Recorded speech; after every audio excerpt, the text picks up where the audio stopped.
Rosendo, ¿cómo estás? ¿Qué tal, Daniel? Gracias por llamarme. No, por favor, Rosendo. Te estoy viendo y veo que estás con el impulso de siempre. Rosendo, es tiempo... La gente se pregunta lo siguiente. En medio de este desbarajuste económico que no cesa, ¿te parece que es tiempo de hablar de elecciones, de postulaciones y de luchas egocéntricas entre candidatos? Bueno, no cabe duda, para la gente no es tiempo de hacerlo, pero para la dinámica de la política es tiempo de hacerlo.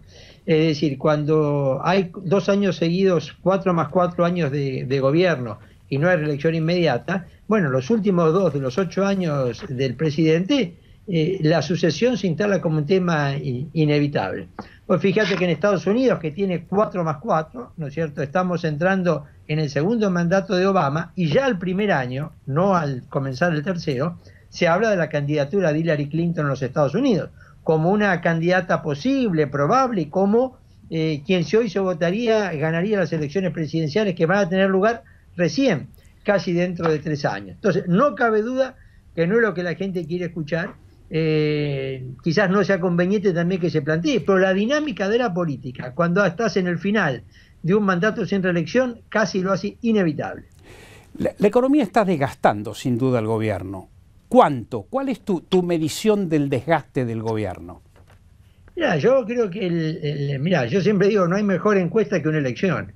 Y tanto las PASO, ¿no es cierto?, del año pasado como las legislativas, nos mostraron que el gobierno está rondando el 30% de la aceptación. Yo insisto, es decir, no hay mejor encuesta que una elección. Probablemente hoy obtendría un poco menos, un 25%, y es difícil descender mucho más porque quien gobierna tiene, ¿no es cierto?, instrumentos de poder que le permiten mantener ciertas lealtades, ¿no es cierto?, y ciertas adhesiones. Ahora, acá hay que diferenciar 2 cosas. El consenso de la opinión pública, el malestar social del funcionamiento del sistema político institucional. Porque aunque hay un malestar social importante a consecuencia, ¿no es cierto?, de la economía, que el gobierno se ha desgastado y que ha perdido consenso, mi impresión es que el sistema político al gobierno le sigue funcionando en este sentido. Mantiene un Congreso alineado y la mayoría de los gobernadores, ¿no es cierto?, están alineados. Lo plantearé en estos términos. Por lo menos formalmente alineados. Por lo menos formalmente alineados. Hay que ver si conscientemente alineados, ¿no? Claro, pero cuando el gobierno manda leyes al Congreso, normalmente el Ejecutivo el Congreso se las ha aprobado en este punto. Esto no quiere decir que esto va a seguir siendo para siempre, ¿no es cierto? Y que esto puede cambiar, mañana puede cambiar, pero tenemos un gobierno, un hiperpresidencialismo que concentra muchos resortes de poder en sus manos, y esto le permite todavía mantener alineado, me parece a mí, el sistema político. Rosendo, ¿cómo ves la oposición? ¿Qué tal la oposición? A mí me resulta realmente preocupante, ¿no? Mucha gente votó por UNEN, pero resulta que es desunen. En el Parlamento hay 6 bloques que representan de alguna manera a UNEN. ¿No te parece un absurdo? ¿En qué está la oposición? Mira, yo creo que ¿cuál es la ventaja del oficialismo? ¿Cuál es la visión política electoral del oficialismo? Bueno, está bien, estamos mal, hoy sacaríamos 25%. Eso no alcanza para ganar la presidencial, ni mucho menos, pero puede alcanzar para ganar la interna del peronismo, las PASO del peronismo. Y ganando las PASO del peronismo con un candidato kirchnerista, ese 25% se hace un tercio, 30, 33. Y con una oposición dividida en 3, con ese 33 podemos llegar a la segunda vuelta. Te hago este planteo gráfico porque es la visión electoral que tiene el oficialismo, no quiere decir que sea así, pero sí esto constata que en el mejor de los casos, si se une toda la oposición de centro-izquierda, que vos como señalás está dividida en 6 bloques todo el espectro, si Massa consolida su espacio y a su vez Macri va por su candidatura, bueno, lo que tendríamos son 3 alternativas de la oposición, en el mejor de los casos. Esto es la ventaja del oficialismo. Esto no quiere decir que el oficialismo va a ganar. Quiere decir que con una oposición dividida, esto juega a favor del oficialismo en permitirle prolongar la incertidumbre política. Rosendo, marzo del 2014, ¿cómo ves el escenario en lo que resta del año? Tenemos una inflación que no cesa, tenemos unas paritarias que reclaman lo máximo y tal vez sean necesarias otras paritarias. Tenemos conflictos sociales en puerta. tenemos dificultades de entendimiento con el exterior. ¿Cómo ves este escenario 2014? Yo lo veo un escenario realmente difícil. Este va a ser un año, mi visión desde el punto de vista del análisis político es que va a ser un año donde la clave va a terminar siendo lo social. Es cierto que la economía juega un papel absolutamente central, pero los impactos de la economía sobre la política se miden en este momento histórico por el impacto que tengan en lo social. Y de todas las variables de la economía, la que impacta más en lo social termina siendo la tasa de inflación, donde yo creo que hay que separar dos mundos diferentes. Está por un lado el mundo de los trabajadores formales, ¿no es cierto?, que están representados por los sindicatos, que es la mitad de la población económicamente activa, donde el problema de la inflación y del ajuste implica consumir menos, pero no dejar de comer. Pero tenemos, fíjate, el INDEC informó en diciembre que tenemos, ¿no es cierto?, la mitad de los salarios por debajo de 4.500 pesos. Así es. Porque acá está todo el mundo informal, donde no hay protección laboral y el ajuste es inmediato. Ha habido un aumento de los jubilados, con lo cual, a partir de este mes, pasan a cobrar, el mínimo pasa a ser 2.759, pero lo cobran 3 cada 4 del total de jubilados. Y tenemos los planes sociales, con estos planes, ¿no es cierto?, Trabajar, Argentina Trabaja, congelados hasta ahora en 2.000 pesos, y una asignación universal por hijo que hasta ahora está, más de un año lleva 460 pesos. Cuidado, esta otra mitad, que no son los trabajadores formales, se encuentra en una situación mucho más vulnerable frente a la, ¿no es cierto?, frente a la inflación. Creo que este es el punto central. Ahora, las paritarias están operando en esa mitad de la población económicamente activa, que son los trabajadores formales representados por los sindicatos. Mi impresión es que lo más vulnerable acá es exactamente la otra mitad, la que no tiene paritaria. Rosendo, vos sos de los analistas políticos uno de los que tiene más olfato político, de los que yo más sigo. ¿Crees que la actual oposición va a tener elementos, va a generar esperanza y promesa como para ganar las elecciones próximas? ¿Tiene alguna chance? No, yo creo que la oposición tiene chances. Y bueno, tomemos a lo mejor un elemento de los últimos días como ejemplo. Es decir, la habilidad o la eficacia, ¿no es cierto?, con la cual Massa supo manejar, ¿no es cierto?, el tema de la reforma del Código Penal, que le terminó poniendo, vos fíjate, yo decía, el Congreso no le pone límites, y es cierto, pero Massa logró con la reforma del Código Penal ponerle un límite, ¿no es cierto?, el límite al Ejecutivo que el Congreso no le iba a poner, o no estaba en condiciones, o no quería ponerlo. Cito este hecho, puede ser un hecho táctico, pero este hecho te muestra que si la oposición se pone a trabajar, tiene espacios y posibilidades. Lo que sucede es que la realidad es que el conjunto de la oposición ha estado muy a la defensiva y muy por detrás de los hechos y la agenda que va instalando el gobierno hasta ahora, y esto es lo que tienen que cambiar.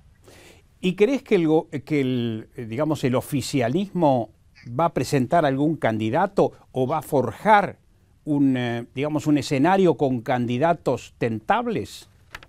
Mira, yo creo, dije la visión del oficialismo y creo que la va a llevar adelante. Será, ¿no es cierto?, Uribarri, será Randazzo, será otro. Pero ellos van a ir a las PASO dentro del peronismo, probablemente contra Scioli, con un candidato propio. Y la idea que teniendo el poder nacional y alineando el sistema político, le pueden ganar a Scioli. Que ganándole a Scioli, ese 25% puede convertirse en 30, 32, ¿no es cierto?, 33, y esto le permita competir. Yo creo que ellos van a ir con un candidato propio a las PASO del peronismo, buscando que sea el candidato del peronismo el propio. ¿Lo lograrán o no lo lograrán? Eso lo veremos, pero la estrategia de sobrevivencia me parece que pasa por ahí. Entonces, aclaremos, ¿por dónde pasa la estrategia de sobrevivencia del kirchnerismo? Que un kirchnerista gane las PASO del peronismo. Un kirchnerista gane las PASO del peronismo en agosto. Ayúdame con las fechas. ¿Cuándo se decidiría esto? Agosto, sí, las PASO son en agosto del año que viene y los candidatos hay que definirlos en mayo del año que viene. Todavía falta un año y pico, un año y medio. Sí, un año y medio para las PASO y un trimestre menos para definir candidatos.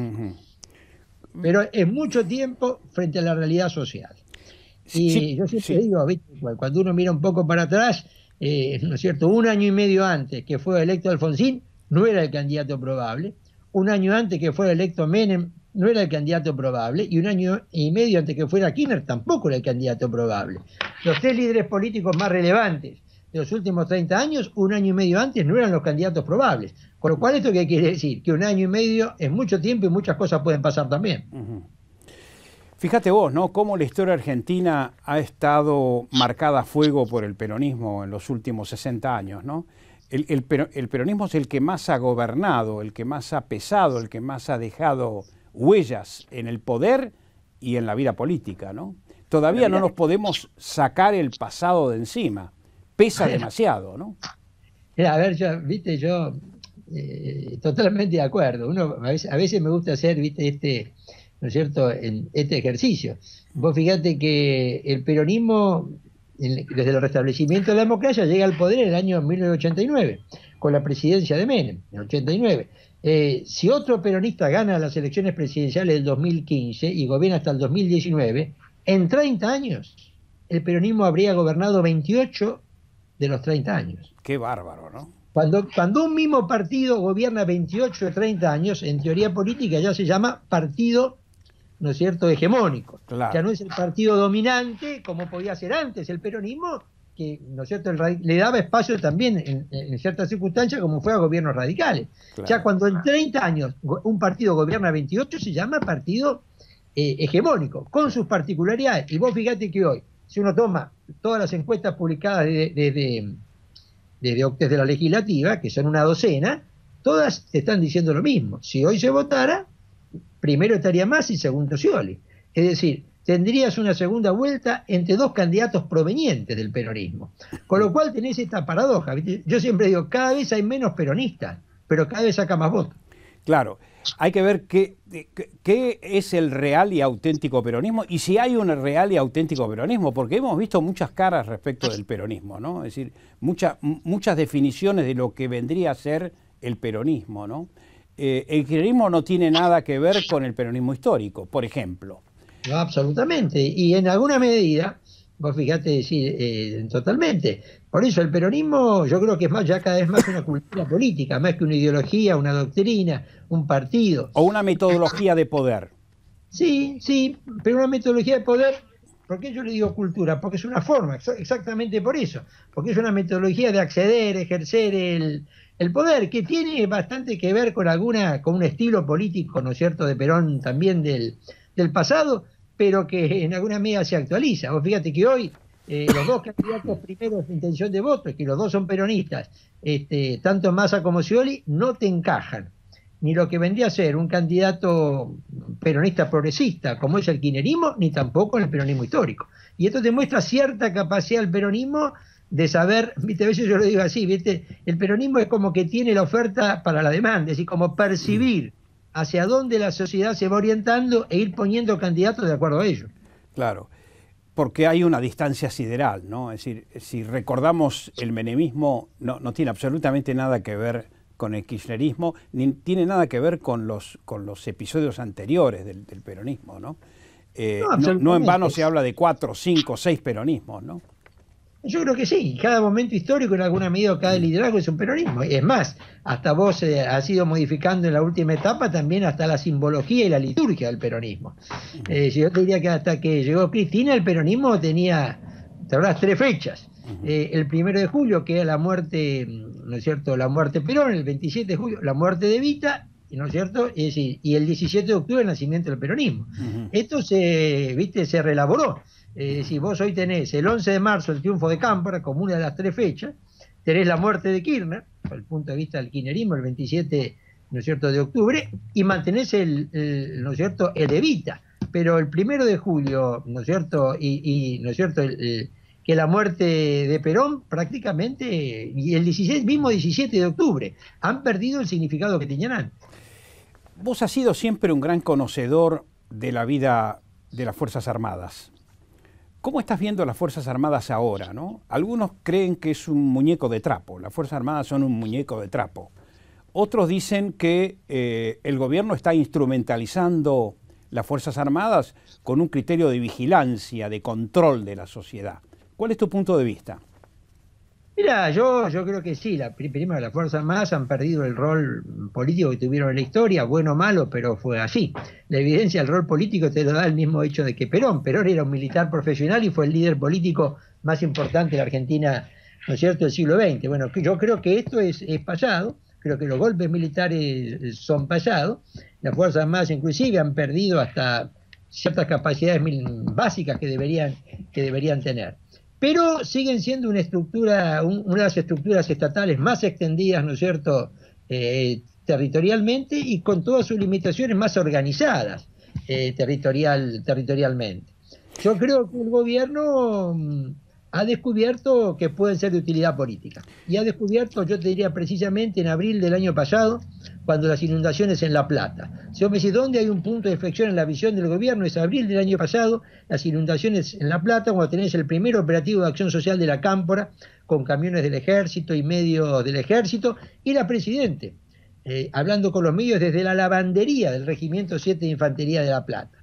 De ahí en más es como que el gobierno percibió que acá había un elemento que podía darle una utilidad política. Vos fíjate que en enero hemos tenido, ahora en febrero, nuevamente en Florencio Varela, barrio San José, un operativo social conjunto de Madre de Plaza de Mayo, la Cámpora y el Ejército. Me parece que, ahora, esto tiene que ver también con un instrumento que puede en un momento de crisis jugar un papel. Bueno, las leyes no lo permiten, pero sin decretar el estado de sitio. Pero en un momento donde hemos visto ya en diciembre una de los saqueos muy importantes, una huelga policial muy, ¿no es cierto?, muy extendida, de que el gobierno piense que en un momento crítico puede recurrir a la Fuerza Armada, me da la impresión que eso hoy en sectores del oficialismo no está descartado. Sí, los otros días estuvimos conversando aquí en Infobae con el ex ministro de Defensa Horacio Jaunarena, y él de alguna manera explicaba el absurdo de tener 90 generales cuando las Fuerzas Armadas han sido reducidas, digamos, al máximo. Es decir, ya no representan más que, creo que, no recuerdo las cifras, pero no más de 15.000 hombres, 10.000 hombres, 20.000 hombres, con 90 generales. Esto no ha ocurrido nunca en la historia del país. Bueno, yo te diría que sí, los generales precisamente son 55, 90 está, si incorporamos los almirantes y los brigadieres, ¿no es cierto? Ajá. Entonces, como Fuerzas Armadas.